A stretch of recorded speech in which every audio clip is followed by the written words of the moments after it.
Hi viewers, welcome to Vibrant TV. Right now మనతో LYF life love your father అని చెప్పి ఒక interesting టైటిల్తో ఒక సినిమా రాబోతుంది. సో ఆ సినిమా టీం అయితే మనతో ఉన్నారు. సో ఆ సినిమా విశేషాలు ఏంటి వారి మాటలను అడిగి తెలుసుకుందాం.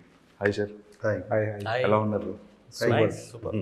సో LYF అంటే చాలా interesting title, love your father అని చెప్పి చాలా క్యాచీగా పెట్టున్నారు సార్. సో ఎట్లా sir how it all started idea అనేది?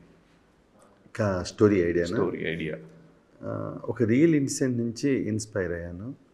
ఒక సంఘ సంస్థ ఒక అనాథ శవాలని దహనం చేయించి ఒక క్యారెక్టర్ కడపలో చేస్తుంటారు ఆయన. Okay sir. అది నాకు బాగా ఇన్స్పైర్ అయింది. దాని నుంచి తీసుకొని ఒక ఫాదర్ క్యారెక్టర్గా అది డిజైన్ చేస్తే బాగుంటుందని చెప్పేసి అలాగా తండ్రి కొడుకుల కథగా వర్క్ చేస్తూ ఉన్నాను. ఇట్లాంటి టైంలో హర్ష వాళ్ళు డెబ్యూగా లాంచ్ చేయడం కోసం కథలు వింటున్నారు. ఆ ప్రాసెస్లో కథ నేరేట్ చేయడం, వాళ్ళకి కనెక్ట్ అవ్వటం, ఈ లైఫ్ April 4th మన దాకా వస్తుంది, మీ దాకా వస్తుంది. అంటే టీజర్ కానీ ఇప్పటివరకు రిలీజ్ అయిన సాంగ్స్ కానీ చాలా మంచి రెస్పాన్స్ వచ్చింది. అండ్ పర్టికులర్గా కొన్ని సీన్స్ కొన్ని బ్యాక్గ్రౌండ్ మ్యూజిక్ కావచ్చు, లేకపోతే డైలాగ్స్ కూడా చాలా పర్టికులర్గా ఉన్నాయి sir. So say something about that. చెప్పాలంటే అందరూ మనస్ఫూర్తిగా పనిచేశారండి. ఓకే. ఒక రిలేషన్ ఇన్నాళ్ళు నేను లాస్ట్ 25 years నుంచి ఇదే ఇండస్ట్రీలో ఉన్న రకరకాల కూడా యాక్టర్గా చేస్తున్నాను. ఈ సినిమాకి స్క్రిప్ట్ డైలాగ్స్ వచ్చేసి నాగమాధురి రాశారు, నేను తను ఇద్దరు కలిసి వర్క్ చేశాము. తర్వాత టెక్నీషియన్స్కి వచ్చేసి మణిగారు, మన మెలోడీ బ్రహ్మ మణిగారు. ఆయన గురించి మనం చెప్పడానికి సరిపోదు, మన జీవితం కూడా సరిపోదు. ఎన్నో బ్లాక్ బస్టర్స్ ఇచ్చారు అసలుకి లెజెండరీ పీపుల్ సార్ వాళ్ళు.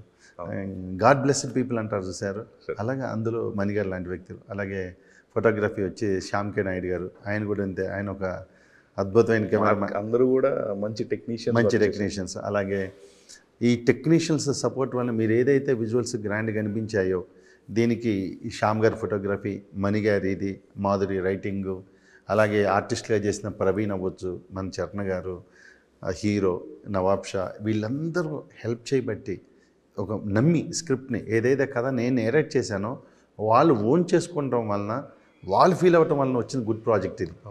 కేవలం నేనేదో చేశాను అని అవన్నీ ఉత్తి అబద్ధాలు. వాళ్ళు ఓన్ చేసుకున్నారు, వాళ్ళు ఫీల్ అయ్యారు. ఇప్పుడు చరణ్ గారు ఆ కిషోర్ అనే క్యారెక్టర్ చెప్పడంతో ఆయన ఫీల్ అయ్యి ఆయనలోంచి ఆ ఎమోషనల్ జర్నీనే ఈ సినిమా. సో ఇంత అవుట్పుట్ వచ్చిందంటే కేవలం వీళ్ళందరూ సపోర్ట్. టీమ్ వర్క్ అంటే ఒక చాలా ఈజీ విషయం, జస్ట్ టీమ్ వర్క్ అని చెప్తాం. వాళ్ళు ఓన్ చేసుకోబట్టే ఇంత గుడ్ ప్రాజెక్ట్ వచ్చింది సార్. అది మాత్రం నేను షూర్గా చెప్పగలను సార్. చరణ్ సార్, మీరు ఆల్రెడీ చాలా కొన్ని సినిమాలు చేస్తున్నారు, కొన్ని ప్రొడ్యూస్ చేస్తున్నారు సార్. అంటే కొంచెం పెక్యులర్గా సెలెక్ట్ చేసుకుంటుంటారు, చాలా మంచి మంచి కంటెంట్ ఉన్న సినిమాలు సెలెక్ట్ చేసుకుంటారు. సో ఆల్మోస్ట్ చాలామంది డైరెక్టర్స్ ఒక క్యారెక్టర్ చేయించారు మాకు, లేకపోతే వేరే మా దాంట్లో వర్క్ చేయించారని చెప్పేసి అప్రోచ్ అయ్యి ఉంటారు. అవన్నీ కాదని సార్ పవన్ గారు చెప్పగానే మీరు ఎట్లా సార్? అది నిజం చెప్పమంటారా, అబద్ధం చెప్పమంటారా? నిజమే చెప్పండి సార్. ఎవరు అప్రోచ్ అవ్వాలి? ఓకే. పవన్ గారు అప్రోచ్ అయ్యారు, నేను తీసుకున్నాను అంతే. ఓకే. అండ్ నాకు లక్ ఏంటంటే ఇది మంచి క్యారెక్టర్గా కుదరటం అండ్ మంచి టీమ్ సెట్ అవ్వటం అండ్ వెరీ ప్రామిసింగ్. హర్ష, నేను అది బ్లైండ్గానే వెళ్ళాను, సరే కొత్త యాక్టర్ కదా, సరే చూద్దాం ఏం చేస్తాడో అని. కానీ pleasantly surprised as to his approach, professional approach to this character కానివ్వండి, షూటింగ్ కానివ్వండి, టైంకి రావడం, అవన్నీ కూడా. ఎంత వాళ్ళ ఫాదర్ ప్రొడ్యూసర్ అయినా కూడా శ్రద్ధగా లాస్ట్ వరకు తనకి షాట్ లేకపోయినా లొకేషన్లో ఉండేవారు. He used to stay there, shooting pack up అయినప్పుడే వెళ్ళేవాడు తను. ఓకే. అండ్ అట్లా అంత ఒక సిన్సియారిటీ అండ్ డెడికేషన్ అండ్ ఇట్లాంటి ఒక ఆపర్చునిటీ దొరికింది. మంచి సినిమా యూనో మనీషా ఆర్ట్స్ వాళ్ళ ఆధ్వర్యంలో వస్తున్నదంటే అది ఒక లెజెండరీ కంపెనీ మనీషా ఆర్ట్స్ కూడాను. అండ్ అట్లాంటిది ఒక కొత్త డైరెక్టరు. అండ్ అంటే ఎక్కడ ఊరికి ఊడిపడలేదు ఎక్కడి నుంచి. ఆయన ఎంత పెద్ద స్కూల్ నుంచి తను వస్తున్నారు, ఆయన చేసిన సినిమాలు ఎంత ఎక్స్పీరియన్స్ ఉండాలి కదా, ఆ నమ్మకమే, ఆ నమ్మకం. అండ్ సో వై నాట్, ఇట్లా చేస్తే ఒక మంచి సినిమా, ఇట్లాంటి మంచి సినిమా చేయాలి సార్, అది ఆశ. అంటే ఒక ఫాదర్ అండ్ సన్ బాండింగ్ వచ్చింది. లైక్ ఆయన మీ ఎంగేజ్లో ఉన్నప్పుడు బాలు గారికి మీకున్న ర్యాపో అట్లాంటి ఏమైనా గుర్తొచ్చేసారు మీకు ఇలాంటి సినిమా చేసేటప్పుడు? రాలేదు అని చెప్తే చాలా అబద్ధం అవుతుందండి. డెఫినెట్గా అందరికీ ఉంటుంది, డెఫినెట్గా బంటికి కానీ హర్షకి కానీ డైరెక్టర్ గారికి కానీ ఆయన సీన్లు రాసేటప్పుడు డెఫినెట్గా వాళ్ళ ఫాదర్ని రెఫరెన్స్ పెట్టుకొని కొన్ని సీన్లు డైలాగులు వాళ్ళ నాన్నగారు ఎలా చెప్పుంటారన్నది. అలాగే నేను కొన్ని సీన్లు యాక్ట్ చేసేటప్పుడు సన్ క్యారెక్టర్తో నేను రియాక్ట్ చేసేటప్పుడు నాన్నగారు ఎలా చేసి ఉండేవారు అంటే యాక్ట్ కాదు, నాతో ఎలా ఉండేవారు అది డెఫినెట్గా నాకు తెలిసినా తెలియకపోయినా నాలోంచి ఆ రియాక్షన్ డెఫినెట్గా వస్తుంది. ఇది నేను ఎక్కడ ఊహించానంటే నిన్న ఫస్ట్ కాపీ చూసినప్పుడు అరే సో ఆయన చెప్పినట్టుగానే ఉంది డైలాగు అన్నట్టుగానే నాకు అనిపించింది చాలా చాలా చోట్లను. ఆయన ఏమైనా డబ్బింగ్ చెప్పారా నాకు అని అనిపించింది 2-3 సీన్లలో. ఈ వాయిస్ అందరూ అదే అనుకుంటారు సార్, మీరు పాడిన సాంగ్. నేను ఎక్కడ నమ్ముతున్నాను అదే అంటే ఈ సినిమా చూసిన తర్వాత. ఎందుకంటే చాలా వరకు ఓవర్లాప్ డైలాగ్స్ అన్నీ వచ్చేటప్పుడు దాంట్లోనూ ఓబీవీ డైలాగ్స్ అవన్నీ వచ్చినప్పుడు నాకు సడన్గా నాన్న మాట్లాడుతున్నారా అన్నట్టుగా అనిపించింది అనమాట. సో డే టు డే లైఫ్లో ఈ సినిమా కానివ్వండి, పాట కానివ్వండి, పాటతో తీయగా షూటింగ్ కానివ్వండి, లేకపోతే పొద్దున్న లేచి రాత్రి వరకు కూర్చున్నప్పుడు ఆయన ధ్యాస లేకుండా అసలు ఎప్పుడు ఉండడం చాలా కష్టం. జనరల్గా ప్రతి ఒక్కరి సైకిల్లో బాలుగారి పాట ఏదో రూపంలో డైలీ వింటుంటాను సార్. లైక్ ఏదో ఒక దగ్గర, ఒక షాప్ దగ్గర కావచ్చు, లేకపోతే మనం ప్లేలిస్ట్లో వినేటప్పుడు కానీ అన్నీ వింటుంటాం సార్ మనం. అదే వెరీ హార్డ్ టు ఎస్కేప్. అందుకనే మనకి ఆయన లేరు అన్న ఆ లోటు అంతగా ఫీల్ అవ్వట్లేదు అని అనిపిస్తుంది. అట్లీస్ట్ యాజ్ అ ఫ్యామిలీ మాకు ఎక్కడో ఉన్నారు, రికార్డింగ్ చేస్తున్నారు, లేకపోతే ఫారెన్ లేదా కాన్సర్ట్ టూర్లో ఉన్నారనే అలాగే మేము బతుకుతున్నాం తప్ప ఆయన ఇంక లేరు అన్నట్టుగా అనిపించారు. అట్లీస్ట్ ఐఎమ్ వెరీ ఫార్చునేట్, ఎందుకంటే స్టేజ్ ఎక్కడం, ఆయన పాటలు పాడటం, ఈ పాటతో తీగ ఆయనతో సంబంధించిన వ్యక్తులతో నేను సంబంధించి ఉన్నాను నేను ఇప్పుడు. So he's all around me, he's everywhere I go. So I'm blessed that way. Sir మీరు ఎర్లీ 20sలో ఉన్నప్పుడు లైక్ ఎట్లా ఉండేది సార్? అంటే బాలుగారు వాళ్ళ అబ్బాయి ఆ ఆరా ఉంటుంది మీకు ఎక్కడికి వెళ్ళినా? అస్సలు లేదు, నేను అమెరికాలో చదువుకున్నా. నేను when I was 18 నేను అమెరికాకి వెళ్ళాను. అండ్ అప్పుడు నేను ఎవరికీ తెలియదు. ఓకే. నేను హ్యాపీగా నేను వాకింగ్ చేసుకుంటూ, నేను నా కార్ తోలుకుంటూ, పార్ట్ టైం జాబ్స్ చేసుకుంటూ, పార్ట్ టైం కూడా చేశారు సార్? నేను హార్స్ టేబుల్లో కంట్రీ క్లబ్లో హార్స్ క్లీనింగ్ వాళ్ళ యూనో అన్నీ చేశాను. సాటర్డే సండేస్ అయితే వెడ్డింగ్స్కి టేబుల్స్ వెయిట్ చేయడం, క్లీన్ చేయడం అవన్నీ చేసేవాడిని నేను. ఓకే. సో ఆయన అంటే ఏంటంటే ఈ వారం ఎలాగుందిరా, ఎవ్రీ వీక్ రివ్యూ ఉండేది అనమాట. అంటే రివ్యూ ఇన్ ద సెన్స్ ఆయన ఫోన్ చేసేవారు, ఎలాగున్నావరా, బాగున్నావా, వెదర్ ఎలాగున్నది, ఇట్లా అడిగేటప్పుడు ఓకే నాన్న ఇలా పని చేస్తున్నాను, ఎంత ఇస్తారే ఒక రోజుకి అంటే పర్ అవర్ ఇంత వస్తుందన్నా. సరిపోతుందా, ఇంకేమైనా కావాలా నీకు, ప్రస్తుతానికి ఏం అక్కర్లేదన్నా, కాలేజీకి ఏమైనా అయితే. సో ఇట్లా ఉండేవి మా కాన్వర్జేషన్లు చాలా. అంటే ఖచ్చితంగా టు ద పాయింట్, ఏరా ఎలాగున్నావురా, అంత ఎమోషన్గా మన సినిమాల్లో చూసే అట్లా ఓవర్ డ్రామాటిక్గా కాకుండా very practical and pragmatic person. తను కూడా, నాన్నగారు కూడా was very practical person. So ఈ అనవసరంగా పరిగెత్తుకుంటూ వెళ్ళి ఆయన ఒళ్ళు ఎక్కి కూర్చోవడం ఇట్లాంటి ఎప్పుడు ఉండేది కాదు. But he was always there. He was like a god. ఉన్నారు కానీ లేడు కదా. మనం ఉన్నాడా అంటే ఉన్నారు డెఫినెట్గా. అట్లాంటి ఒక సిచ్యువేషన్లో నాన్నగారు ఎప్పుడు అవసరం ఉన్నప్పుడు మన he would definitely be there. So coming to అంటే డెబ్యూ ఫిల్మ్ అని, అంటే చాలా ఎక్స్పెక్టేషన్స్ ఉంటాయి మన మీద, మన ఆన్ స్క్రీన్ చూసుకుంటున్నాం అన్నప్పుడు డెఫినెట్లీ దట్ టు ప్రొడ్యూసర్ మన ఫాదర్ అయినప్పుడు ఇంకాస్త రెస్పాన్సిబిలిటీ, మనం ఇంకా బాగా చేయాలి, మనం ప్రూవ్ చేసుకోవాలి, ఇలాంటివి ఉంటాయి. సో మీకు ఈ debut project and that to acting beside Charan గారు ఇట్లా ఎలా అనిపించింది? అంటే ఏమన్నా టెన్షన్ పడ్డారా ఫ్రమ్ డే వన్? టెన్షన్ ఆబ్వియస్గా ఉంటుందండి, ఎందుకంటే మన మీద చాలా పెద్ద బాధ్యత చేశారు. ఎందుకంటే అన్ని క్రోర్స్ ఇన్వెస్ట్ చేసి ఒక మూవీ తీయడం అనేది it's not a joke.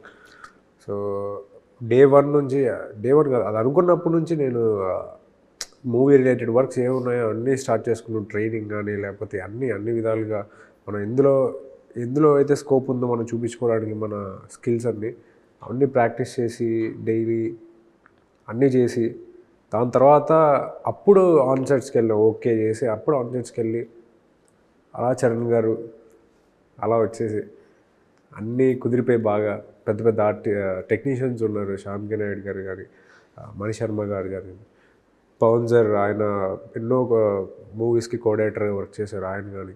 So ఇంత పెద్ద పెద్ద వాళ్ళతో నేను పనిచేయడం, సార్ లాంటి వాళ్ళతో, ఇట్స్ వెరీ లక్కీ.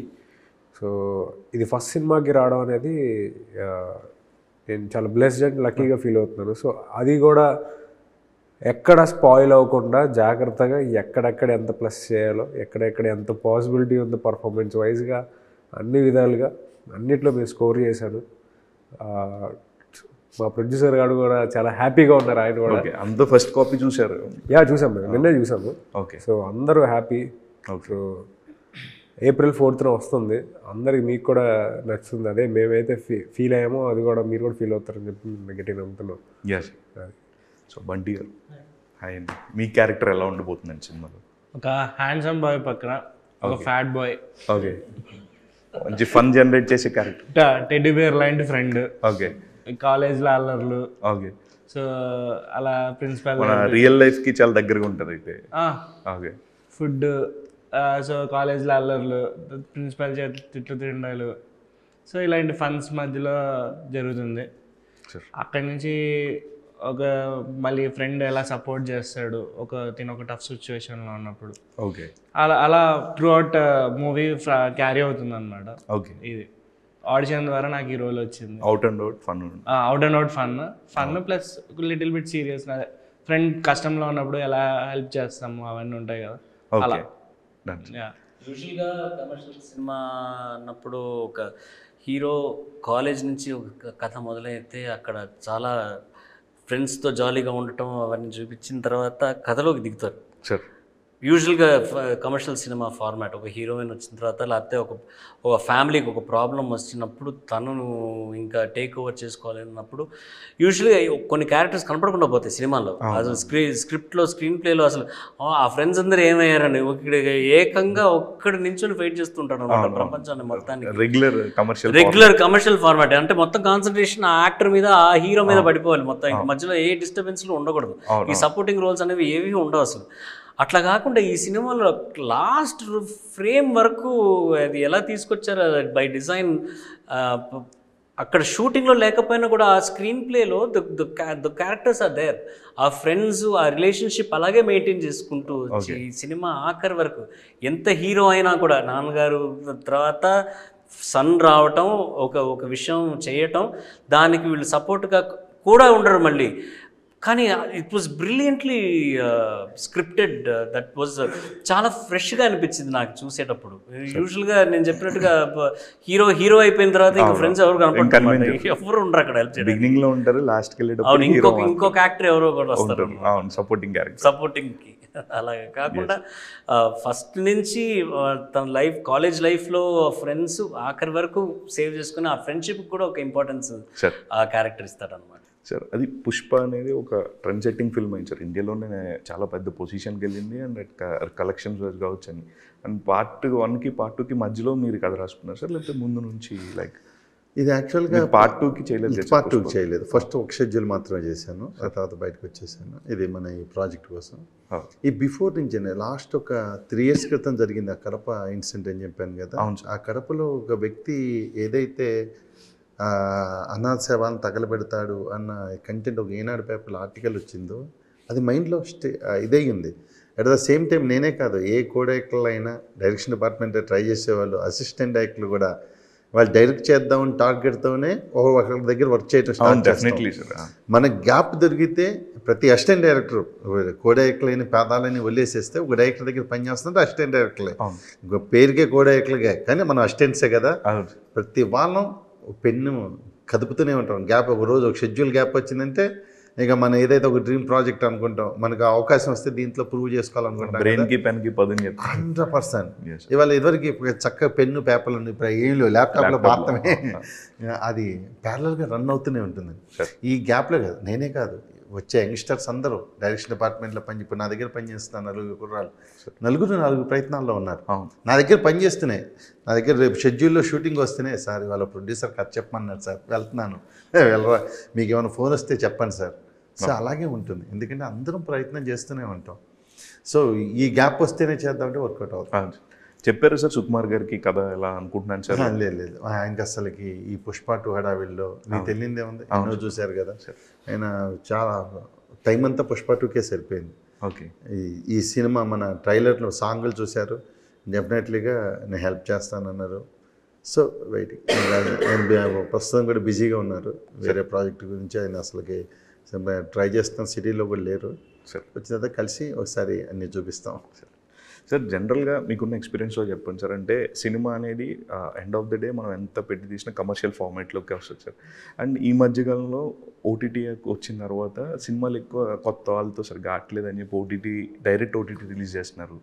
సో ఇది ఇనీషియల్ ఐడియా ఓటీటీ సార్, లేకపోతే థియేటర్కల్ రిలీజ్కి వెళ్దాం అని చెప్పి ఫస్ట్ నుంచి? లైఫా ఇది థియేటర్ అనండి. We didn't think of OTT at all. ఇది పోస్ట్ లాక్డౌనే మేము స్క్రిప్టింగ్ చేయడమును, కాస్టింగ్ చేయటము, ప్రీ ప్రొడక్షన్ జరగటం అన్నీ పోస్ట్ లాక్డౌనే.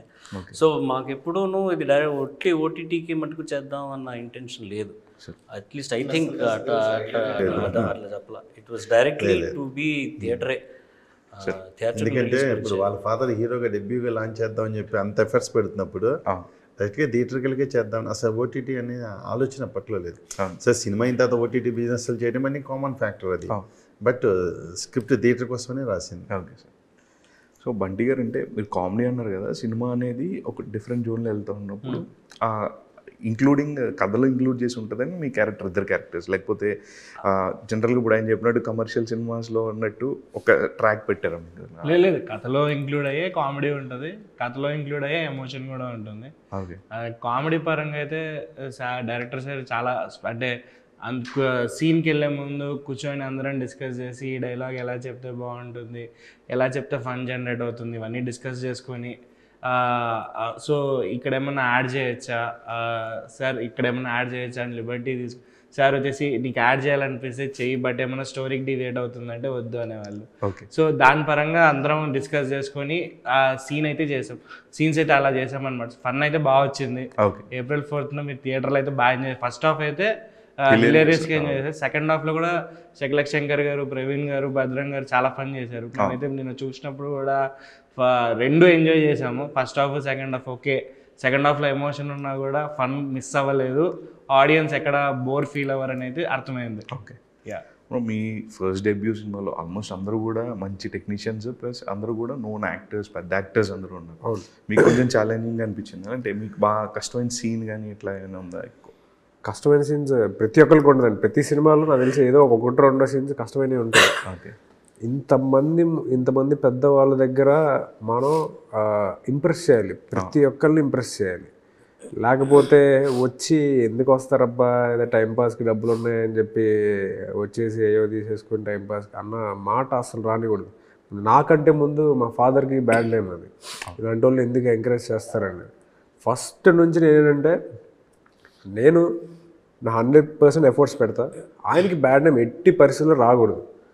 అది వచ్చిన రోజు మనం ఏం చేసినా అది మారదు. అందుకనే సో పెట్టినప్పటి నుంచి ఆయనకి బ్యాడ్ నేమ్ పేరెంట్స్కి తాగకూడదు, మమ్మీకి డాడీకి ఎందుకు తీసుకొచ్చారు ఈ ఫీల్డ్లోకి, అంటే ఎందుకు ఎంకరేజ్ చేశారు అనేది రాకూడదని ఆల్మోస్ట్ ప్రతి అంటే టెక్నీషియన్స్ పెద్ద పెద్ద వాళ్ళందరినీ నేను నా ఒళ్ళు దగ్గర పెట్టుకొని మరీ పని చేశారనమాట ఈ మూవీకి. ఎందుకంటే చాలా ఇంపార్టెంట్. ఈ పేరు అనేది మళ్ళీ రేపు క్యారీ ఫార్వర్డ్ అయింది. రేపు ట్రూ ఎక్కడెక్కడో పని చేస్తారు. సో వాళ్ళు వెళ్ళి చెప్తారు కదా, ఆబ్వియస్గా చెప్తారు వాళ్ళు ఎందుకండి. సో సెన్స్ ఆర్గన్స్ అన్నీ చాలా కాన్షియస్గా పెట్టుకొని చేసిన మూవీ ఇది. సో ఆబ్వియస్గా అంతమంది పెద్ద వాళ్ళు ఉండడం లక్కీ. సో నా పార్ట్ అంతా నేను ఫుల్ ఫ్లెడ్జ్డ్గా చేశాను అనుకుంటున్నాను. మా డైరెక్టర్ గారు చెప్పాలి. సో కుదిరేది. ప్రొడక్షన్ కంటిన్యూ చేస్తారా సార్ నెక్స్ట్? ఇంకా ఎందుకు కంటిన్యూ చేద్దాం? మీతో చేస్తారా బయట యాక్టర్స్ కూడా? అట్లా ఏం లేదండి. ఆయన అయితే చేయాలనే ఉద్దేశంలో ఉన్నారు నాన్నగారు. ఓకే. ఇఫ్ జనాలందరూ హిట్ చేసి కొంచెం డబ్బులు వచ్చినాయంటే ఆబ్వియస్గా ఎన్ని సినిమాలు నేను ఒక్కనే ప్రొడ్యూస్ చేసుకొని చెప్పిన నాకెందుకు. నేను వేరే ప్రొడక్షన్ హౌస్లో పనిచేయాలి, ఆయన వేరే వాళ్ళతో, వేరే యాక్టర్స్తో, వేరే డైరెక్టర్స్తో పనిచేయాలి. సో తప్పకుండా ఆయనైతే ముందున్నారు. ఆయన సినిమా తీయాలని ఉద్దేశం ఉంది, తప్పకుండా తీస్తారు ఆయన. సో అదైతే ఉంది. సో April 4th ఈ సినిమా రిలీజ్ అయ్యి అందరికీ మంచి పేరు తీసుకురావాలని మనస్ఫూర్తిగా కోరుకుంటున్నాను. ఆల్ ద వెరీ బెస్ట్ అంటే team of life. Thank you so much. Thank you. ఇది నది